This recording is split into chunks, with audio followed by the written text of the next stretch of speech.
Dalawang salita lang ang sagot ni Ricky at para kay Isaiah ay sapat na iyon para pasilbatuhin niya ang referee para sa isang substitution.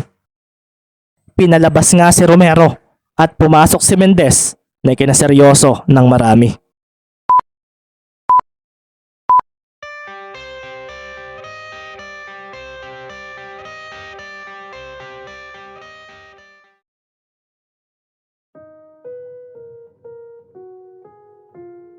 Kinben Book 6, Chapter 6. Napaseryoso na nga lang si Coach De La Rosa nang matapos ang timeout ng Calapan City. Nagsipasok na nga muli sa loob ng court ang mga players at wala sa lineup ng Blue Phoenix si Mendez. Naiwan nga ito sa bench at pinalitan ito ng isang player na may apelyidong Flores sa likod ng jersey. May pinaplano ang coach ng Calapan. Sabi nga ni De La Rosa sa sarili. At nang mapatingin siya sa kanyang mga players na pumasok, ay sinabihan niya ang mga ito na ipagpatuloy lang ang kanilang ginagawa noong unang mga minuto. Mag-establish agad kayo ng malaking lamang sa kanila. Iparamdam ninyo ang tunay na galawan dito sa Maharlika League. Yes coach, seryosong wika naman ni Tenorio at De Ocampo. Napatango nga rin sina Mariano, Santiago at Cantos. Pinaupo ka agad nila si Mendez. Mawawalan sila ng playmaker. Sabi nga ni Tenorio kay De Ocampo na tila wala namang pakialam doon. May magbabago ba? Sagot ni De Ocampo. Napangiti naman ng marahan si Tenorio nang marinig iyon. Wala raw magbabago. Sa Calapan City Blue Phoenix nga ang bola at sinambot na nga ito ni Mover Flores na seryosong napatingin kaagad sa nag-aabang sa kanya na si Tenorio. Mula naman sa bench ng Calapan ay makikita si Ricky na nakatayo katabi ng coach nilang si Isaiah. Kanina nga sa timeout nila ay may sinabi si Coach Isaiah sa kanila na hinuha nito sa nangyayaring larong ito. Alam na alam nila ang plano mo Ricky. Hindi ko sinasabing alam na nila na tayo ang makakalaban nila ngayon. Kasi pwede rin nagkataong nag-focus sila sa team natin kaya parang alam na nila ang mga galawan ninyo. Sabi nga ni Coach Isaiah na kinaseryoso ng kanyang mga players. Hindi sa ina-underestimate ko ang kalaban natin pero hindi natin napag-aralan ng ayos ang galawan nila kasi wala tayong ideya kung sino ang makakalaban natin. Ngayon, ang plano ko ay pagpahingahin muna si Ricky. Maki at Carlo, kayo muna ang bahala. Bulilas nga ni Coach Isaiah na napatingin kay Mendez ng oras na iyon. Sa ngayon, panoorin mo muna ang galawan ng kalaban natin. Lalo na ang mga ace players nila. Sa team natin, alam kong ikaw ang pinakang observant kaya hindi muna kita paglalaruin. Sabi nga ni Coach Isaiah kay Ricky na napatango na lang. Pinagmasdan nga rin niya muna ang kanyang katapat kanina na si Tenorio. Kaya niya raw ito kung bilis sa bilis. Kaso, hindi raw siya dapat basta dumikit dito lalo pat mahaba ang braso nito. Hindi rin niya basta-basta mapipigilan ang matataas nitong pasa. Pagdating naman ni Mover Flores sa side nila ay agad na siyang dinikitan ni Tenorio na antindi ng focus sa depensa ng oras na iyon. Nakakaramdam nga si Mover ng intimidasyon sa player na ito. Huminga nga siya ng malalim at agad na kumaliwa dahil ang screen ni Maki Romero ay nandito na. Nagkaroon nga agad ng switching at si Maki ay nakuha rin ng bola nang ipasa sa kanya ni Flores iyon. Si De Ocampo nga ay napaseryoso nang makitang si Romero na ang may hawak sa bola. Napatingin nga siya kay Tenorio na nasa tapat noon. Napagalaw nga siya mula sa kanyang pwesto na kinaseryoso ni Lee. Iiwanan ba ako ng isang ito? Bulalas nga ni Marky na mabilis na lumayo at nagpunta sa corner. Nakita naman iyon ni Maki at agad nga siyang kumaliwa at sinubukang lampasan si Tenorio na mabilis na umatras ang isang paa. Sinabayan nito si Romero kaso nabigla siya nang ang bola ay tumalbog sa kabila niyang bahagi. Mabilis na direction change din ang ginawa ni Maki at ito ay sa pamamagitan ng kanyang bilis. Sa kanan siya lumampas at nagdilim naman ang paningin ni Tenorio sa crossover na iyon ni Romero. Humabol naman agad si Tenorio at makikita nga rin ang pagsipat niya sa pwestuhan ng mga kakampi ni Maki Romero. Nakita niya nga ang malayong si Marky Lee at sa pagharang naman ni De Ocampo kay Romero ay dito na nga napaseryoso ang mga manonood dahil isang pagtalo ng gagawin ng player ng Calapan. Si De Ocampo naman ay hindi sumabay na ikinaseryoso ni Maki. Hindi nga niya ito napakagat sa fake niya At sa pagkakataong ito ay isang bounce pass ang kanyang ginawa dahil biglang dumaan sa likuran ni De Ocampo si Ibanez. Kung ipapasa ko ito kay Marky, mai-intercept ito. Sabi nga ni Maki sa sarili dahil nakita niya sa kanyang kaliwa si Tenorio na nag-aabang. Patunay lang daw na talagang active sa paligid ang point guard ng kalaban. Nakuha nga ni Ibanez ang bola kaso nabigla siya ng isang mabilis at simpleng galaw lang ang ginawa ni De Ocampo. Napunta na nga kaagad ito sa kanyang harapan.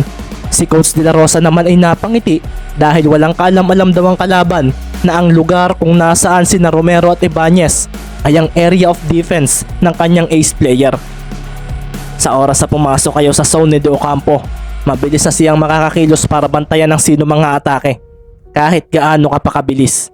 Kaya pa rin kayong tapatan ni De Ocampo dahil alam na ng katawan niya ang paligid doon para kayong pumasok sa loob ng hawla kapag pumasok kayo sa lugar na iyon.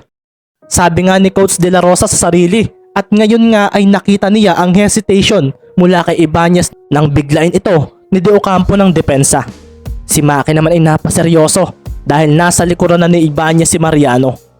Susundutin nga nito ang bola at makikita naman si Mover na dinelay ng kalabang si Cantos sa screen nito kaya ito natakasan ni Mariano. Carlo, sa likuran mo! Bulalas nga ni Maki na napahabol bigla sa tumakbong si Tenorio. Iniisip mo bang mapupunta na kagad sa inyo ang bola? Bulalas nga ni Maki sa sarili at doon na nga niya inunahan si Tenorio sa takbuhan. Napahinto naman si Ibanez sa kanyang planong pag-atake. Narinig niya ang winika ni Maki at ang dumating na si Mariano ay nabigo sa plano nitong pag-agaw sa bola. Kaso, nang oras ding mapahinto si Ibanez ay dito na nga niya tinanggap ang double team defense ni na Mariano at De Ocampo na nagbigay ng malakas na datingan sa kanya. Akin na Carlo, bulalas naman ni Mover na nasa malapit na. Nakita naman iyon ni De Ocampo at agad na nga niyang hinawakan ng bolang hawak ng dalawang kamay ni Ibanez.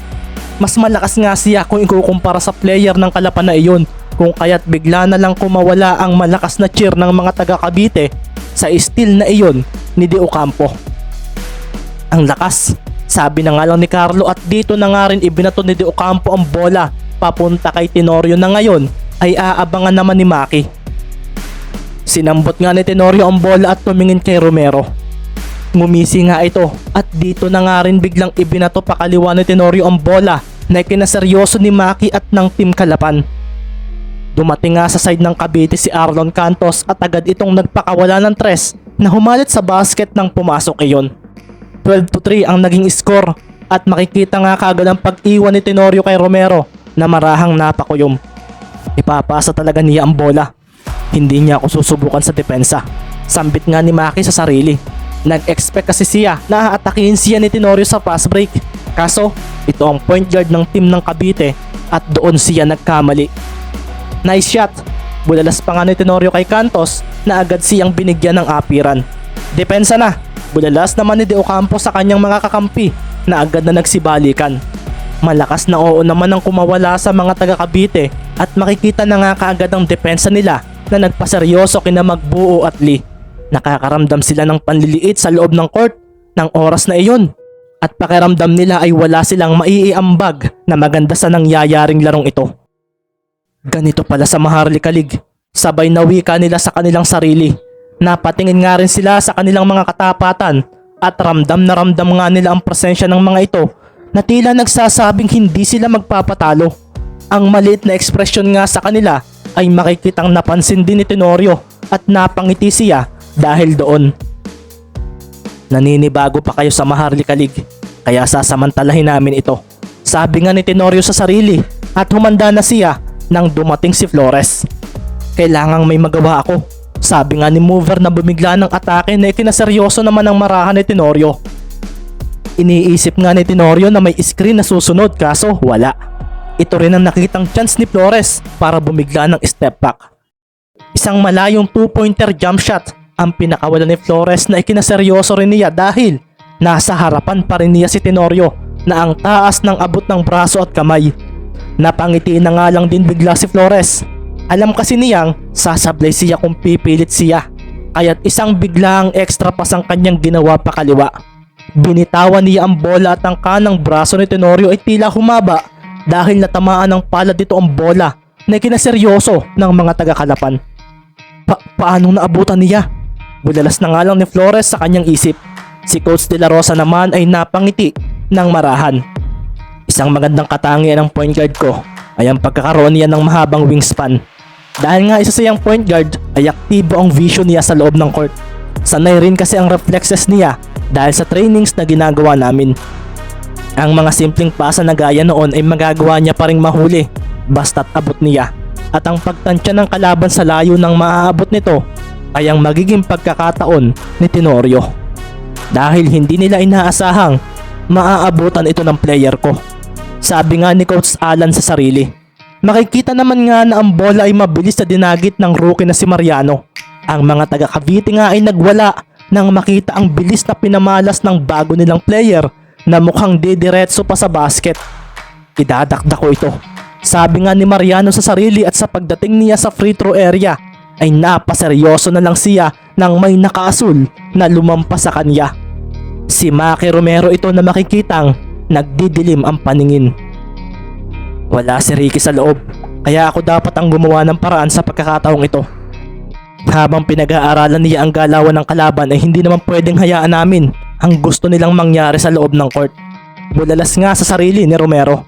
Mas matangkad pa rin ako sa isang ito, kaya hindi ako mapipigilan ito. Sabi naman ni Mariano sa sarili at si Tenorio naman ay napasigaw rito. Huwag mong ituloy! Kaso huli na iyon dahil ang bola ay nasa palad na ni Romero. Isang steal ang ginawa nito laban kay Mariano na nasa ere na ng oras na iyon. Wala na nga itong hawak na bola at ang mga taga Cavite ay napaseryoso na lang din dahil naputol ang hype na binuo sa kanila ng gagawing iyon ni Mariano. Bumalik ka JC! Bulalas naman ni De Ocampo dahil plano sanang humabol nito. Nabawi nga ng Kalapan ng bola dahil kay Maki Romero na pagdating sa kanilang side ay biglang tumalon para sa isang tres na agad namang sinabayan ni Cantos. Kaso isang fake move lang iyon mula kay Romero. Nilampasan nga niya ang player na iyon at dito na nga napaseryoso si De Ocampo dahil nakikita niya sa mga mata nito ang datingan ng isang malakas na manlalaro. Si Tenorio naman ay hinabol ito at dito na nga siya napakuyom dahil mukhang activated na ang malupit na galawan ni Romero. Bago mo atakihin si kuya ay ako muna ang dapat mong daanan. Bulalas nga ni Tenorio sa sarili. Ang mga manonood nga ay napaseryoso na lang nang tumalon si Maki Romero. Sinabayan naman ito ni De Ocampo at nang magtama ang mata nila ay napaseryoso ang marami ng ibali ni Romero ang pagkakahawak niya sa bola habang nasa ere. Mula sa tabi ni De Ocampo ay doon na nga dumaan ang kanang palad ni Romero na may hawak sa bola. Isang reverse layup ang kanyang gagawin at sa pagbitaw niya sa bola ay siya naman paglitaw ni Tenorio na buong lakas na pinalo ito. Si Maki ay napaseryoso na lang sa nangyaring iyon at ngayon nga ay makikita ang pagdating ni Mariano para kuhanin ang bola. Lumapag na nga rin si Romero at De Ocampo kaso hindi ito agad nakaalis dahil agad siyang binax out ng ace player ng Cavite. Ang laki nito kung kaya't walang laban si Maki rito kung lakas ang pag-uusapan. Nasa palad na nga ni Mariano ang bola. Si Tenorio naman ay agad hiningi ito at si Joe Mariano naman ay ibinato rito ang bola na sinundan naman ang paglitaw ni Flores. Napangiti naman si Tenorio dahil isang fake lang ang ginawa ng batang iyon para pakagatin si Flores na napaseryoso na lang sa pangyayaring iyon. Kasabay rin noon ang pagbato ni Mariano sa bola dahil ang kakampi nilang si Cantos ay nakapunta kaagad sa side nila. Umalingaw-ngaw na nga lang ang malakas na pagtama ng bola sa palad dahil bigla na nga lang lumitaw si Ibanez na kung saan ay makikita rin sa mga mata ang kaseryosohan. Nagawa pa rin niyang bawiin ang bola at sa paglapag niya ay siya ring agad niyang pag-atras at dito nga ay agad siyang nagpakawala ng tres. Hindi pwedeng matambakan kami habang wala si Ricky. Sabi nga sa sarili ni Ibanez nang pakawalan niya ang bola. Kakalayo pa lang nito sa kanyang palad at ang akala niya ay makakapuntos na sila. Pero talagang hindi ito hinayaan ng Cavite dahil bigla na lang lumitaw si Tenorio sa ere at pinalo ang bagay na iyon. Nahagip nito ang bola kung kaya't nasira ang ikot nito nang umarko sa ere. Paglapag nga ni Tenorio ay napangisi pa siya sa harapan ni Ibanez na napalunok na lang at napasigaw ng rebound. Napangiti naman si Tenorio na lumampas sa kalabang pinigilan niya. Kasabay nga rin noon ay ang pagkalampag ng bola sa ring. Nagmintis ang tira ni Carlo at ang rebound ay nakuha ni De Ocampo na hindi na nagawang pigilan ni Lee at magbuo. Paglapag nga ni De Ocampo ay agad niyang ibinato ang bola papunta sa kanilang side. Napahabol nga agad ang mga nakaasul sa tumatakbong si Tenorio. Sina Maki at Ibanez nga ay mabilis at tumalon para kuhanin ang pababang bola. At ito naman ang nagpaseryoso sa mga manonood. Nahawakan na nga ni Carlo ang bola kaso dumulas iyon dahil sa ikot noon na ikinangiti ni De Ocampo na hindi na umalis sa kanyang pwesto. Tiwala kasi siyang makakapuntos na naman daw ang kanyang mga kasamahan. Dumiretso nga ang bola sa dumating na si Mariano na mabilis ding ibinato ito sa sahig. Isang bounce pass nga ang kanyang ginawa at dito na nga napaseryoso ang marami nang si Tenorio ay makuha ito at mabilis na ibinato papunta sa kanyang kaliwa nang walang tinginan. Si Mover nga ay napatingin sa pupuntahan noon at naroon na nga si Cantos na tumira na naman mula sa labas ng arko. Isa na namang tres iyon at dito na nga napaseryoso ang mga players ng Calapan City dahil hinalit na naman ng bola ang basket sa pagpasok noon. Dumagundong na nga lang sa loob ng venue ang malakas na cheer ng mga taga Cavite matapos iyon. 15-3 nga ang score matapos iyon at hindi pa rin nga magawang makapuntos ng Calapan City kahit pa nagpapakita na ng pagsisimula ng mainit na laro sina Romero at Ibanez. Kasabay rin ang muling pagpuntos na iyon ay ang paghingal ng mga manlalaro ng Calapan, lalo na ang apat na kasama ni Flores. Ibang araw pala talaga ang pagod kapag sila ay nasa ganitong klaseng liga. Coach, sa labang ito, hindi na ito gaya ng sa mga kwento na nababasa natin. Walang bida sa labang ito dahil kung gusto nating manalo, kailangang basketball din ang gamitin natin. Kailangan ko nang maglaro, coach, pero gusto kong pagpahingahin ninyo si Kuya Maki. Hindi siya pwedeng mapagod ng sobra sa simula. Gaya nga na napag-usapan natin, kailangang magkaroon tayo ng magandang rotation para magkareserba ng lakas ang bawat isa hanggang sa matapos ang laban. Sabi na nga lang ni Ricky sa kanyang coach Isaiah na napatanong sa kung may plano na ba raw ito para baliktarin ang momentum ngayong unang quarter. Mayroon, coach. 2 salita lang ang sagot ni Ricky at para kay Isaiah ay sapat na iyon para pasilbatuhin niya ang referee para sa isang substitution. Pinalabas nga si Romero at pumasok si Mendez na kinaseryoso ng marami.